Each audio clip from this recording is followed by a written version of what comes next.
the world's great novels.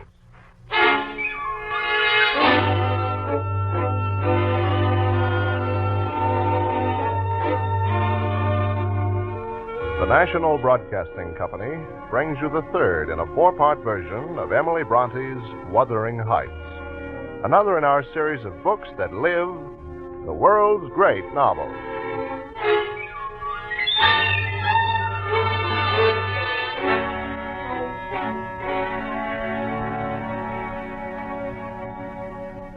Well, another week passed. Oddly enough, they go quickly on these bleak English moorlands. I'm not at all sorry I decided to spend a year here. And during the past week, Ellen Dean, my housekeeper here at Thrushcross Grange, has continued her history of my neighbors, of Wuthering Heights and its forbidding master, Heathcliff, of Cathy Earnshaw, who married Edgar Linton and moved from the Heights to the Grange, and of Isabella Linton, Edgar's sister, who became quite enamored of the fearsome Heathcliff when he returned to the moorland country. I'll let Mrs. Dean continue the history in her own words. Well, as I was saying, Mr. Lockwood, for a time after Mr. Heathcliff's return, I thought he was willing to forget his hurt at Cathy's marrying Edgar Linton and be friends. But little by little I saw the black demon coming out in him. And then there was that awful scene in the kitchen after Cathy saw Heathcliff kiss Isabella in a garden. If you like Isabella, you shall marry her, Heathcliff. But do you like her? Tell her the truth, Heathcliff. Well, there. You won't answer. I'm certain you don't. Catherine, I want you to be aware that I know you have treated me infernally. What? Infernally, do you hear? And if you fancy I'll suffer unrevenged, I'll convince you of the contrary in a very little while. Meantime, thank you for telling me your sister-in-law takes a fancy to me. I swear I'll make the most of it and stand you aside. How have I treated you infernally? How will you take your revenge? I seek no revenge on you. That's not the plan. You are welcome to torture me death if it amuse you. Only allow me to amuse myself a little, and in the same style, and refrain from insult as much as you are able. Having leveled my palace, don't erect a hovel and complacently admire your own charity in giving me a home. Cathy, if I imagined you rarely wished me to marry Isabella, I'd cut my throat. Edgar. How is this, Catherine? What notion of propriety must you have to remain here after the language which has been held to you by that blackguard? Have you been listening at the door, Edgar? I have been so far forbearing with you, sir. Not that I was ignorant of your miserable, degraded character, but I felt you were only partly responsible for that. And Catherine, wishing to keep the friend of her childhood, I acquiesced, foolishly. Your presence is a moral poison that would contaminate the most virtuous. For that cause, and to prevent worse consequences, I shall deny you hereafter admission into this house, and give notice now that I require your instant departure. Cathy, this lamb of yours threatens like a bull. It is in danger of splitting its skull against my knuckles.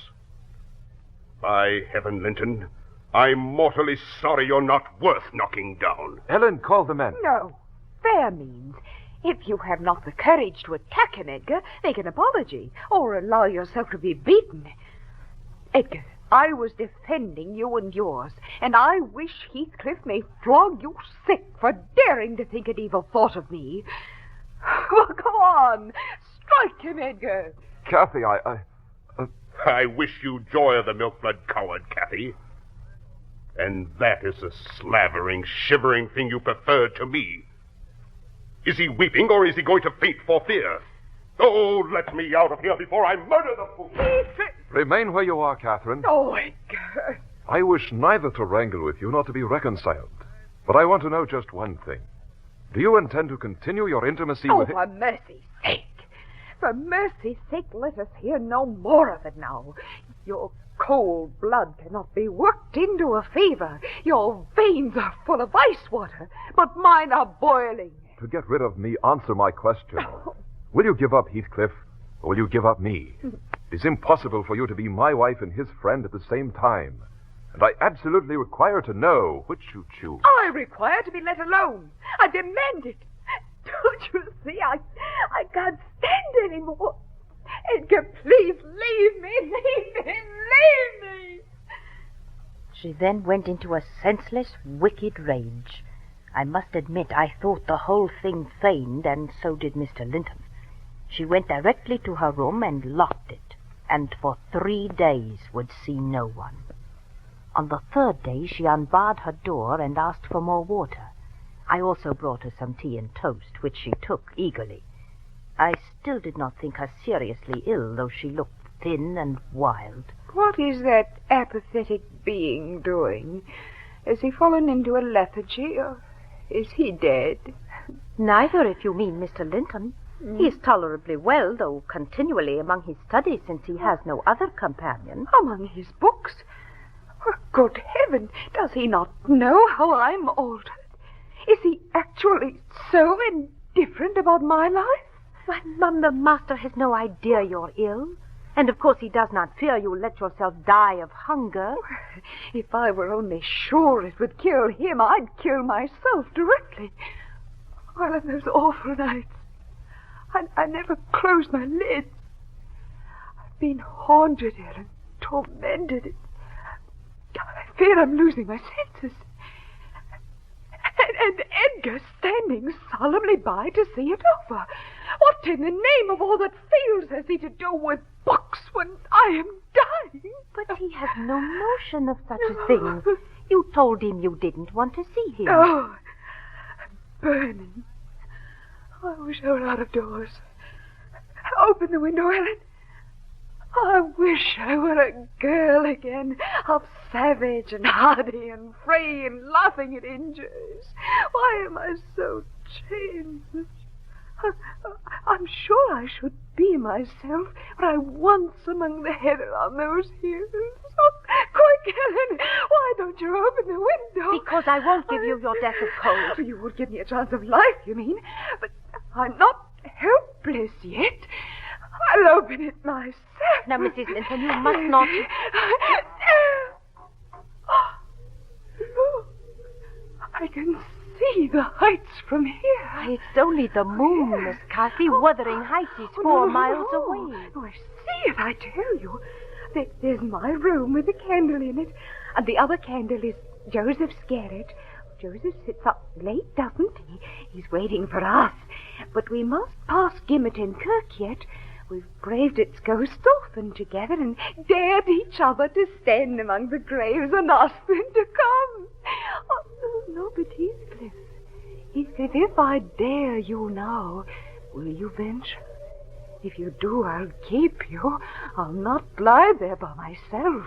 They may bury me 12 feet deep and throw the church down over me, but I won't rest until you are with me. I never will. No, Catherine, what are you raving about?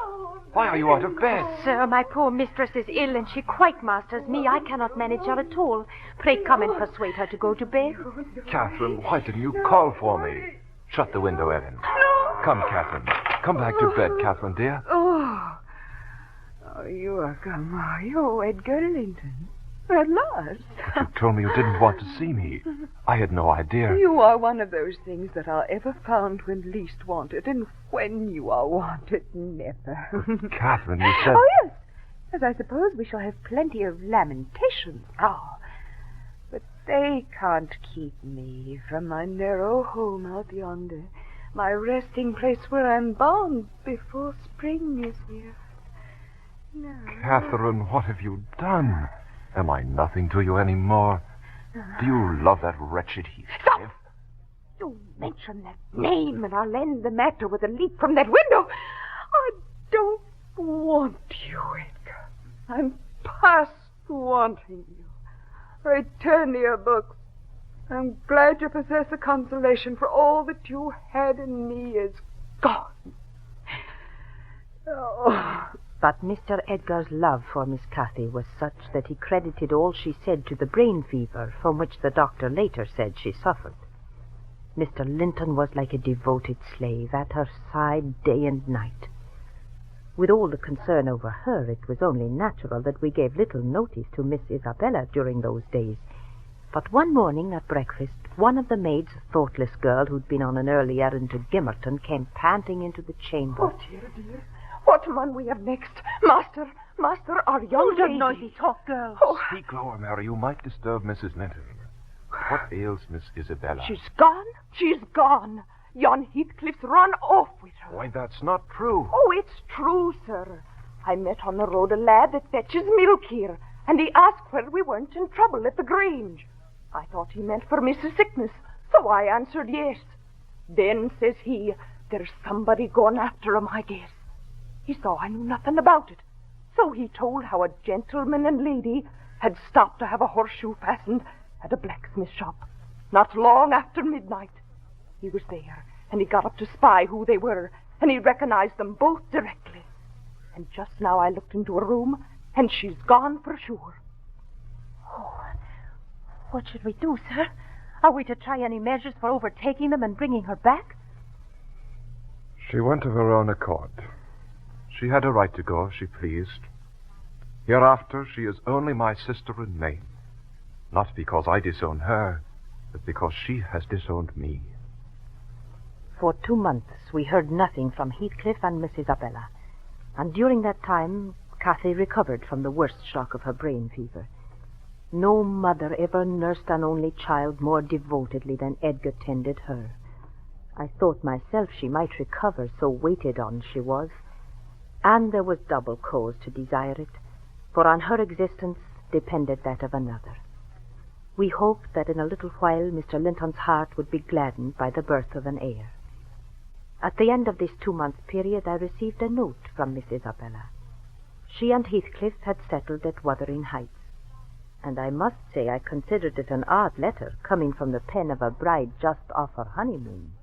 I want to ask you 2 questions, Ellen.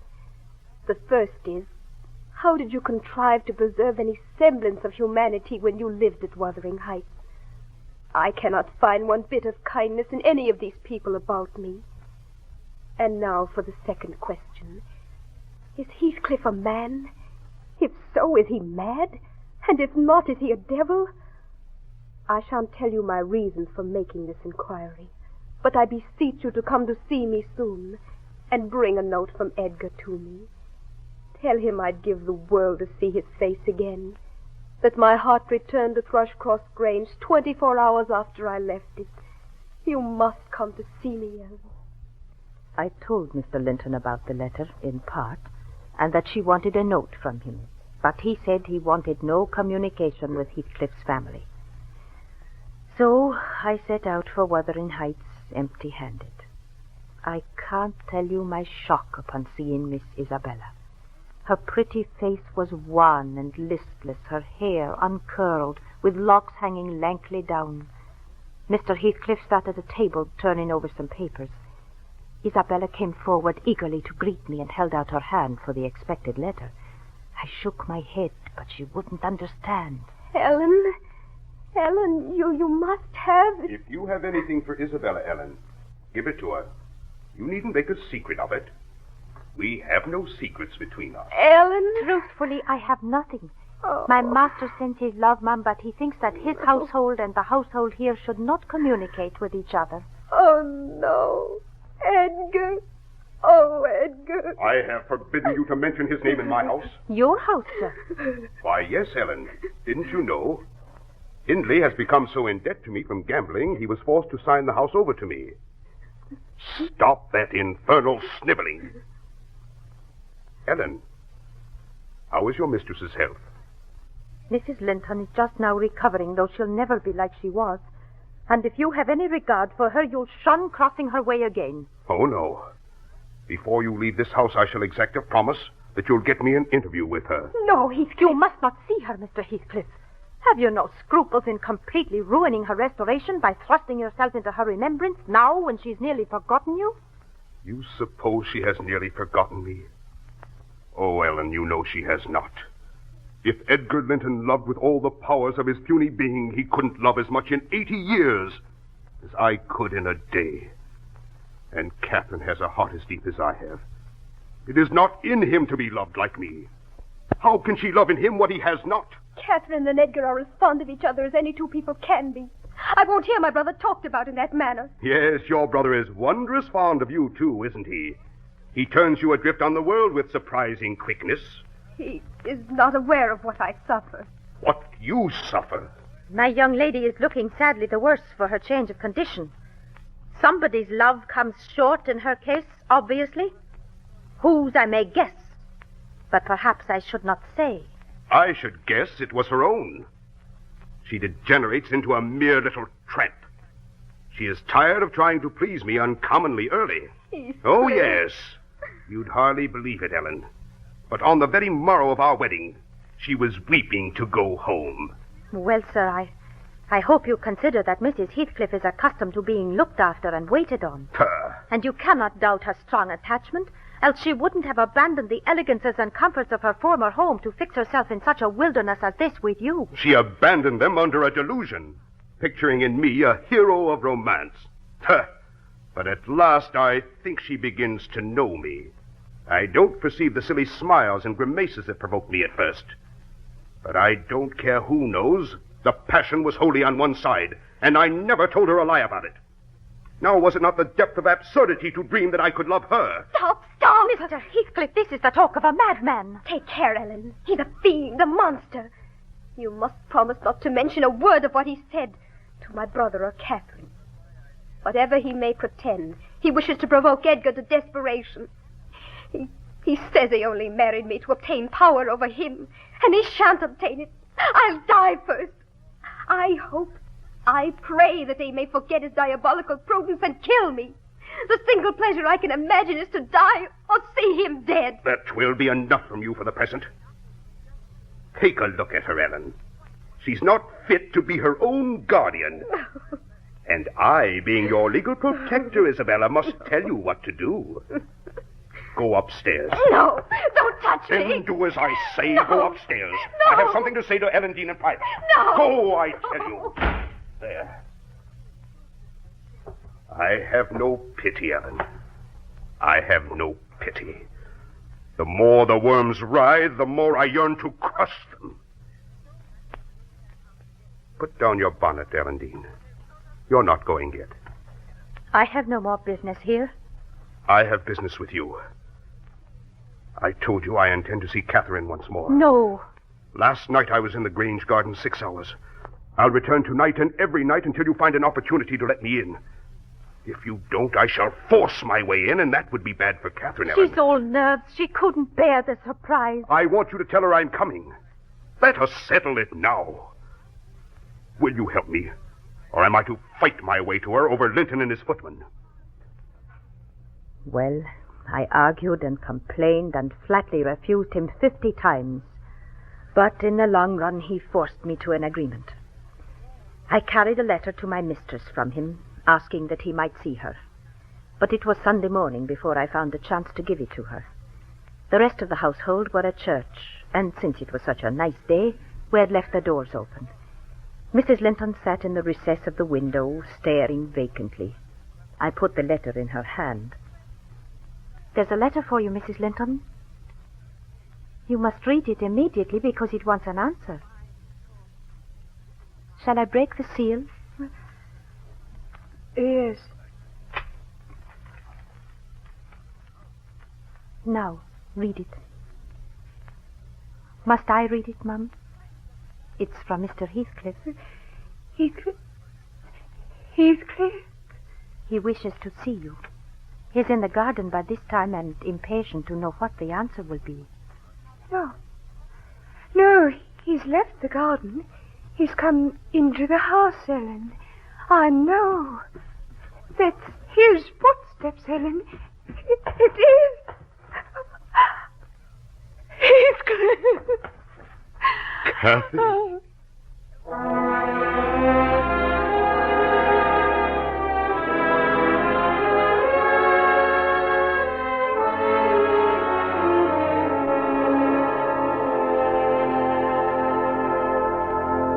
He neither spoke nor loosed his hold for some 5 minutes, and I plainly saw that he could hardly bear to look into her face. The same conviction had stricken him as me from the instant he beheld her, that there was no prospect of ultimate recovery, that she was fated, sure to die. Oh, Kathy. Oh, my life. How can I bear it? What now? You and Edgar have broken my heart, Heathcliff. And you both come to bewail the deed to me as if you were the people to be pitied. I shall not pity you. Not I. You have killed me. And thriven on it, I think. How strong you are. How many years do you mean to live after I'm gone? Oh, Kathy. I wish I could hold you until we were both dead. I shouldn't care what you suffered. I care nothing for your sufferings. Why shouldn't you suffer? I do. But will you forgive me? Will you say 20 years hence? That's the grave of Catherine Earnshaw. I loved her long ago and was wretched to lose her, but it is past. Will you say so, Heathcliff? Don't torture me till I am as mad as yourself. Don't you know all those words will be branded on my memory and eating deeper eternally after you have left me? You know you lie to say I have killed you. No. And, Catherine, you know that I could as soon forget you as my existence. Is it not sufficient for your infernal selfishness that while you are at peace I shall writhe in torment? I shall not be in peace. I'm not wishing you greater torment than I have, Heathcliff. I only wish us never to be parted. Oh, come here and kneel down again. You never harmed me in your life. Oh, won't you come here again? Do. Oh, Kathy. You see, Ellen, he would not relent a moment to keep me out of the grave. That is how I am loved. Oh, never mind. That is not my Heathcliff.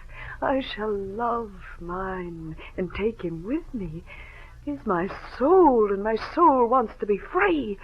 I'm willing to escape into that other world and be there always. Helen, you think you are better and more fortunate than I, in full health and strength. You are sorry for me.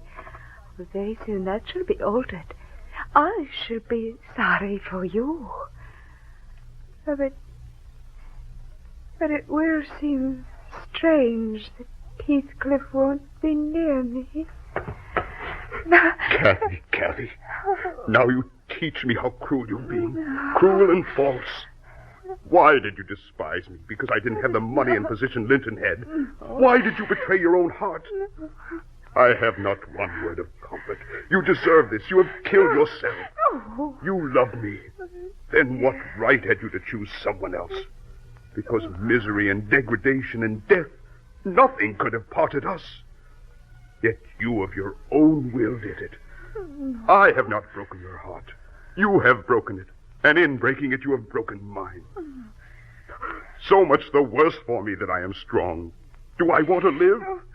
Oh, would you like to live with your soul in the grave? Let me alone. Let me alone. If I've done wrong, I'm dying for it. It is enough. You left me, too, but I won't upbraid you. I'll forgive you. Forgive me. It is hard to forgive. And to look at those eyes and feel these wasted hands. Kathy, don't let me see your eyes. I forgive what you have done to me. I love my murderer. But yours, how can I? Please, Mr. Heathcliff, they're returning from church. I can see them from the window. My master will be in the house soon. Oh. Heathcliff, not Heathcliff. He's entering the house. For heaven's sake, hurry down. Do be quick and stay among the trees till he is fairly in. I must go, Kathy. No. But if I live, I'll see you again before you are asleep. I won't stray 5 yards from your window. No, you must not go. For 1 you hour. shall not go. I must. No, not Linton will for be up 1 immediately. minute. No, don't go. Don't go. It's the last time. Edgar will not hurt us. Heathcliff, I shall die. I shall die. Hush, my darling. Hush, Catherine. I'll stay. If he shot me so, I'd expire with a blessing on my lips. Will you ruin her because she's not wit to help herself? Get up! This is the most diabolical deed you ever did. Oh, we're done for. And she has fainted, or is a dead one. Ellen, what is all... You treacherous villain. Look there. She's fainted. Unless you be a fiend, help her first. Then you shall speak to me. Oh, Kathy, Kathy. In his anxiety for Kathy, Edgar forgot her hated friend. And about 12 o'clock that night, a 7-month child was born to Catherine, a little girl. 2 hours later, the mother died. Early that morning, I stole out of the house to the garden, for I knew that I would find Mr. Heathcliff waiting there, and I felt I should tell him. But there was no need. She's dead. I've not waited for you to learn that. Put your handkerchief away. Don't snivel before me. She wants none of your tears. She's dead. Gone to heaven, I hope. Tell me. I want to know. How did she... Quietly as a lamb. She drew a sigh and stretched herself like a child reviving and sinking again to sleep.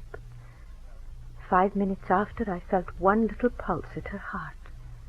Had nothing more.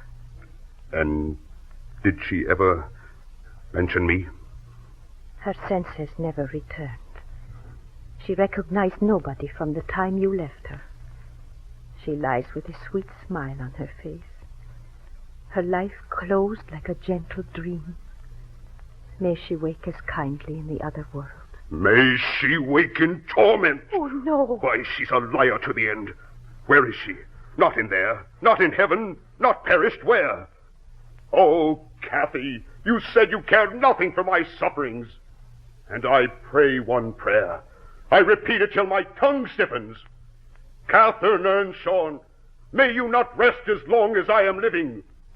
You said I killed you. Haunt me then. Be with me always. Take any form. Drive me mad. Only do not leave me in this abyss where I cannot find you. Oh, I cannot live without my life. I cannot live without my soul.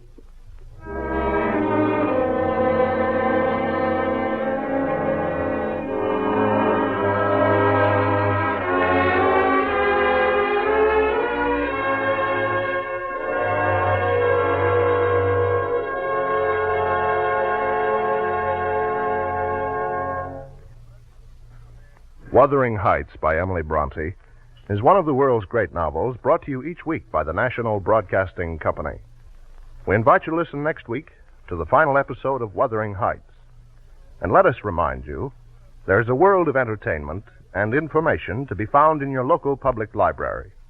To add to your enjoyment of this series, we recommend the Handbook of the World's Great Novels, which you may obtain by sending 25 cents to World's Great Novels, Post Office Box 30, Station J, New York 27, New York. That's Post Office Box 30, Station J, New York 27.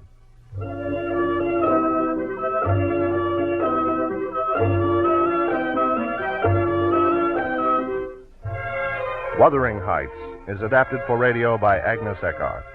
The music was composed by Emil Soderstrom, and the orchestra was directed by Bernard Berquist. The entire production was under the direction of Homer Heck.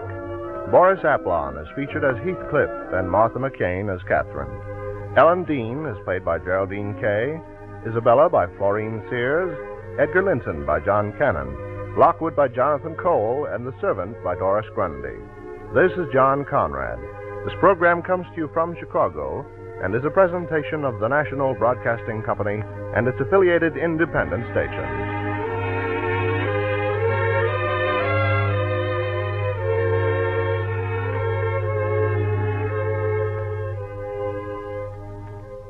Tuberculosis is a deadly disease, but it can be eliminated by prompt and effective action on the part of the individual and the community. You can protect yourself and prevent the spread of tuberculosis by having a chest X-ray today. Do your part to fight tuberculosis. This is NBC, the National Broadcasting Company.